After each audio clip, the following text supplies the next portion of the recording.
palad na makakausap ang isang ekonomista at political analyst sa katauhan po ni Ginoong Wilson Lee Flores. Ginoong Flores, good morning po. Johnny Bañez, Judith Larino Estrada Larino.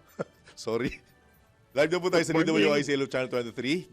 Good morning po, Mr. Flores. Magandang umaga, John, Judith. Magandang umaga. Good morning po. Maraming salamat po sa pagkakataon na mahingan po kayo ng reaksyon sa katatapos pa lamang na ika-4 na SONA ni Pangulong Ferdinand Marcos Jr. Bilang isang political analyst, ano po ang reaksyon nyo sa ika-4 na SONA ng Pangulo? Mr. Flores. Ako, ang reaksyon ko, John, at Judith, ang maganda tungkol dito sa SONA ni Pangulo, may mga parte siya sa umpisa at sa gitna na very humble ang dating niya. Hindi puro self-congratulation. May mga sinabi siya na ina-acknowledge niya na hindi masaya yung publiko sa serbisyo, sa flood control, saka sa ibang serbisyo. Sabi niya papagandahin niya ang natitirang 3 taon.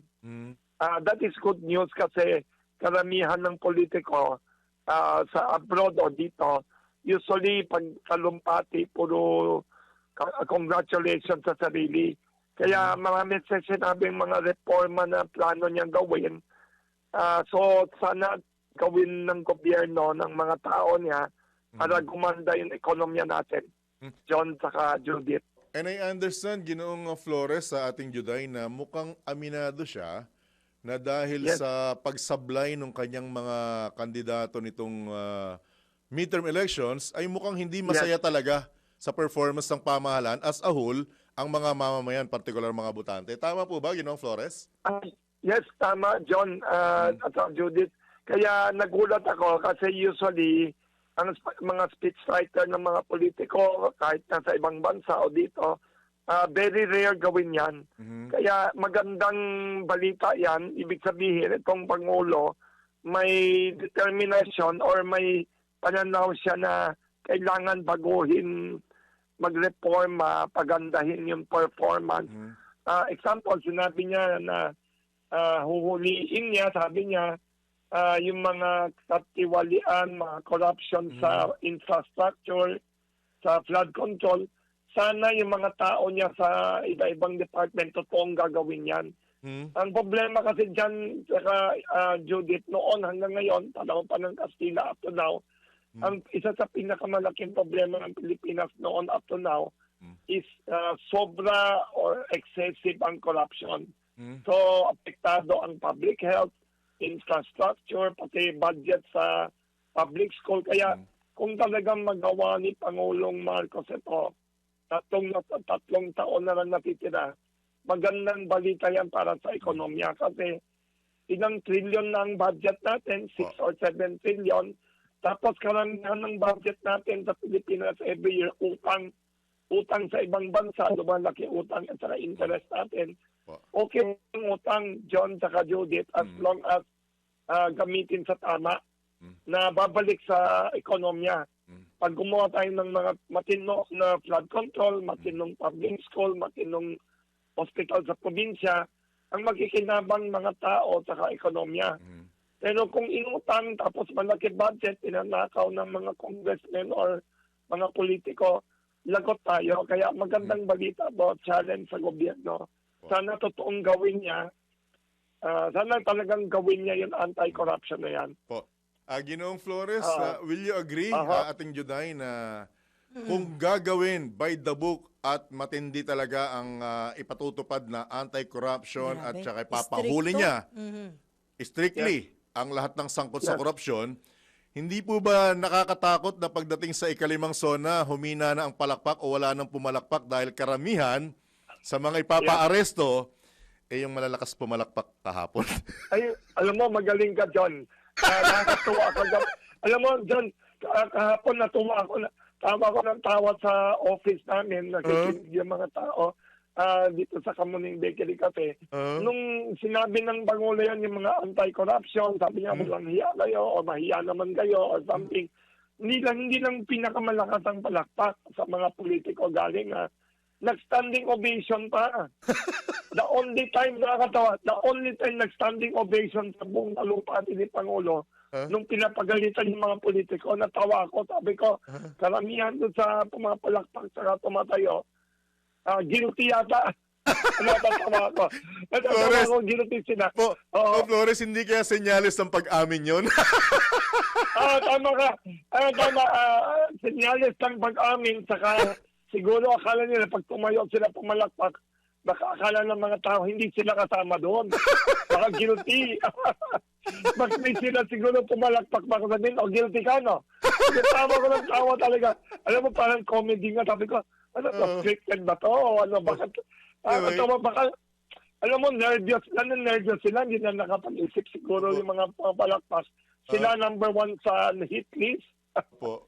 Anyway, ginagawa lang natin kitatawanan, pero kung siseryosohin, talagang malalim ang pahayag, ano? At yung pagkaka-focus ng Pangulo doon sa mga tao sinabi niyang mahiya naman kayo sa kapwa niyo Pilipino, mukhang simula kaliwa hanggang kanan, tinignan niya lahat yung nasa paligid niya. Parang sinasabi niyang lahat tayo mahiya sa kapwa natin Pilipino.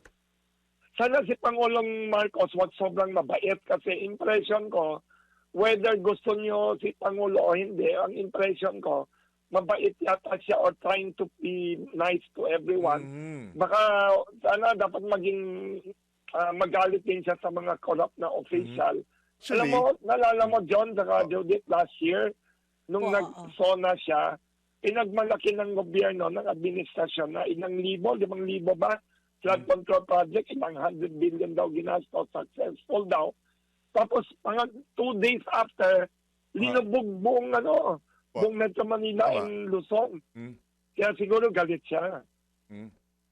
Parang confirmation din po, Ginoong Flores, yung binabanggit yung kabaitan ng Pangulo. Dahil mismong yung kapatid niya, na kumukontra sa kanya, nanggigigil sa kanya si Senator Amy Marcos kasi masyadong mabait yung kapatid ko, kaya inaabuso ng mga tinatawag niyang lulong sa kapangyarihan. Yun ang impression ng, yes, even yung mga kritiko niya, sabi, ang isang strength and weakness ng Pangulo, sobra siyang mabait. Alam siguro ng masamang mga politiko, mga masama na paligid. Sabi siguro, hindi tayo papagalitan yan. Yun ang challenge sa kanya. Napakita niya na hindi siya nagsasalita lang, na talagang seryoso siya. Kasi alam niyo, John at Judith, para ma-solve ang anti-corruption problem natin, kailangan may magalit sa taas. Nalala mo sa Biblia, si Jesus Christ sa Biblia, pinakamabait na tao sa mundo, Jesus Christ. Nagalit din siya sa simbahan. Mga nagsusugal. Tinaob niya yung mga sugalan. Nagbebenta. May nagbebenta sa simbahan, nagsusugal.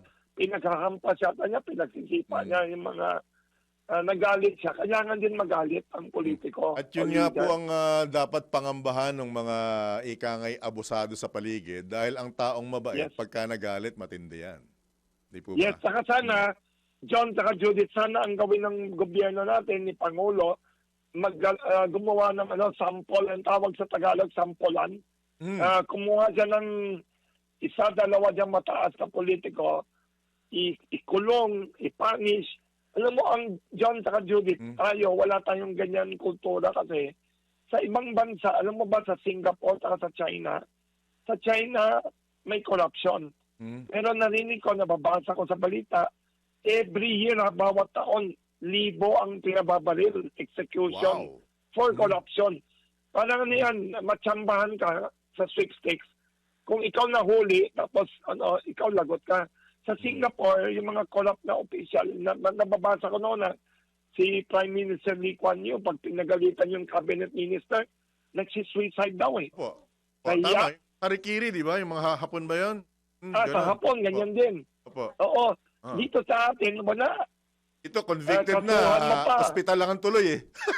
Hindi lang yan. Hindi lang hospital. Pagkasuhan mo, ayaw umalis sa posisyon, aawayin ka pa. Oo, aawayin ka pa. Anyway. Kaya, yun isang problema. Bilang isang ekonomista naman, ano nakita mong maganda sa naging ika-4 na SONA ni Pangulong Marcos kahapon? Ang naisip ko pa isang maganda, yun sinabi niya, papagandahin yung edukasyon natin. Kasi Alright. ang number one resource ng isang bansa, lalo na ng Pilipinas, hindi langis, hindi yung magandang lupa na pwede sa agrikultura. Ang number one resource ng Pilipinas, tao. Tama. Yung human resources na tinatawag. Tapos kung talagang aayusin natin edukasyon, yung higher quality ng education, yung kabataan, gaganda kinabukasan, doon tayo gagaling ng ekonomiya natin. Sana talagang buhusan ng pansin saka budget talaga ang edukasyon. Huwag nakawin din ng pera sa edukasyon. Oo. Oo.